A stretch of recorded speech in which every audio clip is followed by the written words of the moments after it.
Channel 4 has 3 core values, 7 words. They are as follows: do it first, inspire change, make trouble in the public interest.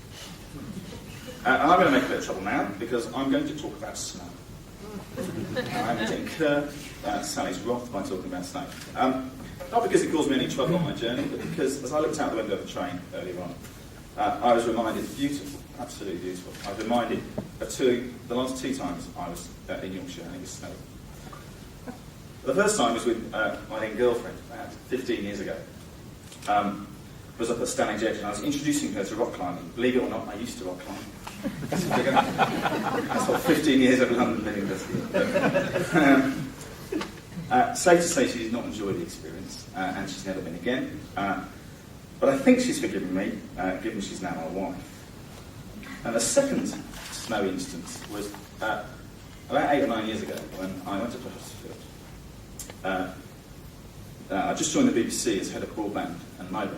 I was going to meet a man doing interesting things in an arts centre in Huddersfield. And what this gentleman was doing was allowing people to come up to his arts centre. He put one of those LED ticker tape things on the outside of his arts centre, and anyone could walk up and SMS, text message in any message. So I had a fantastic half an hour testing his profanity filter to destruction and beyond. And I'm really delighted to say that man's Matt Locke. He's now the commissioning editor for education at Channel 4. He's here tonight. I think he's forgiven me, but he's not my wife.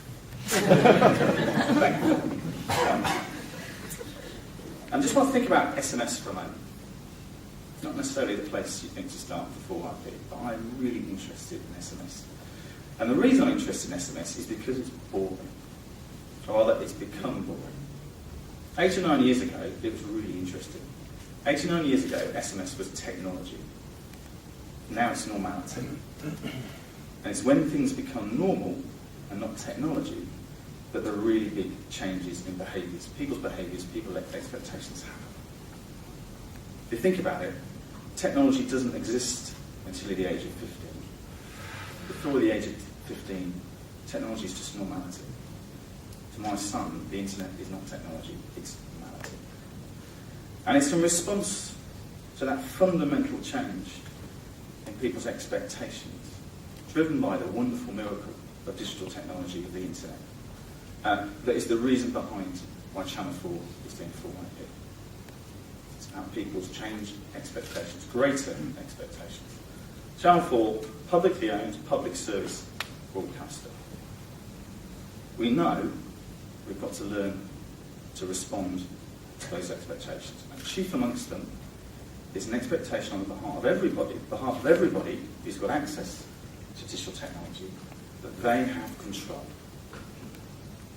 As a broadcaster, where we employ people called controllers, we have to learn to cede control gracefully into the hands of everybody, people we used to call an audience, but always were just people. We've got to learn to cede that control and still do what we have to do in terms of public service. Deliver those 3 core values. Do it first, innovate, inspire change in people's lives, and make trouble in the public interest.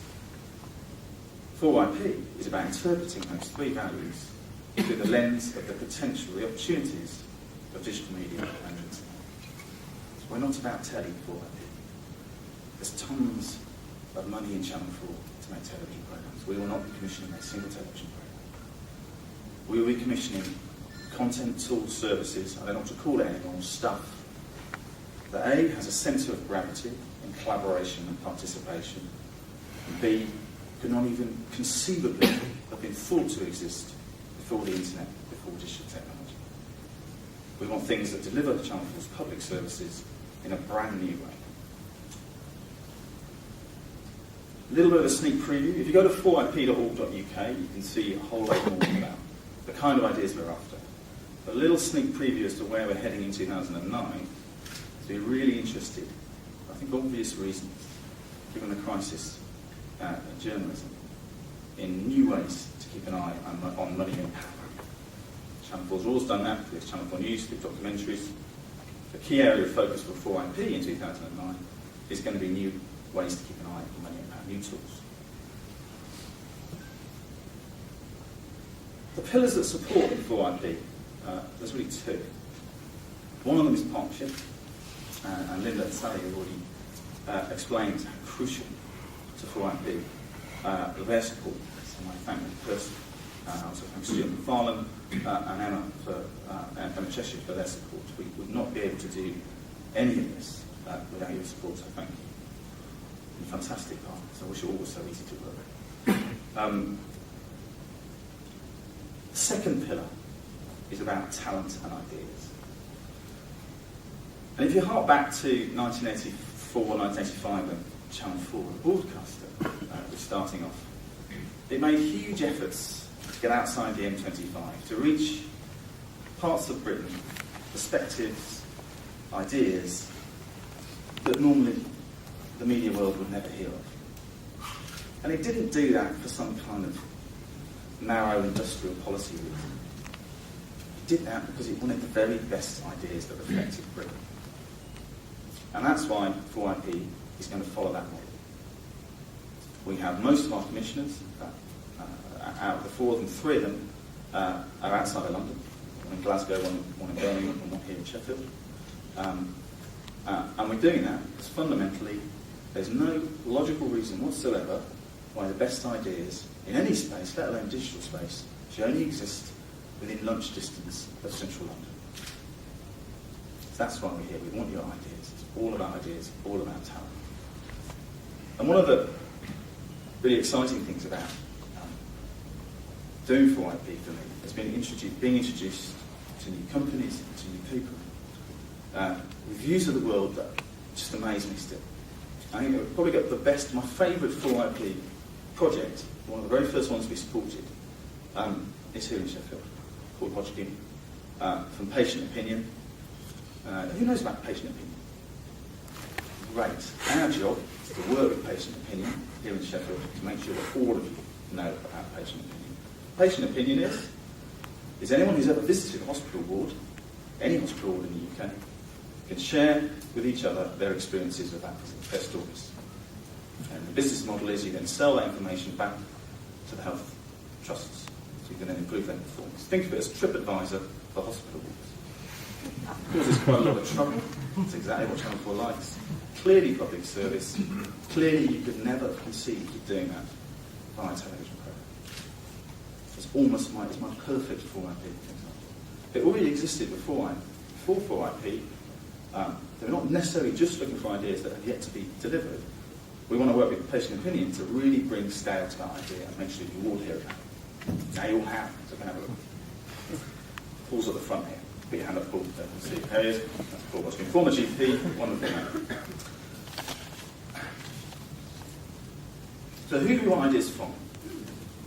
Well, I've already said that we're not about television programmes, but that's not to say that people who know how to tell fantastic stories through the medium of television programmes are also capable of allowing people to tell their own stories through the medium of the web and mobile games.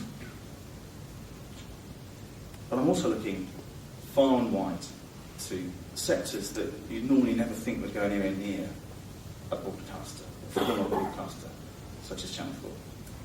I'm looking for marketing companies that know about digital.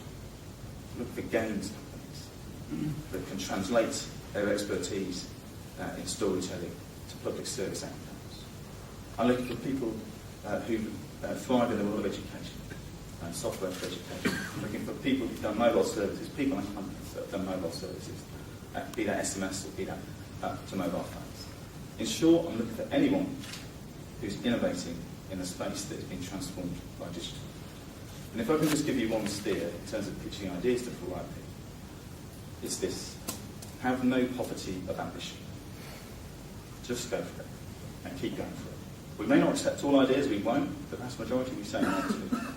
They won't work for, they either don't work for 4, they may work elsewhere.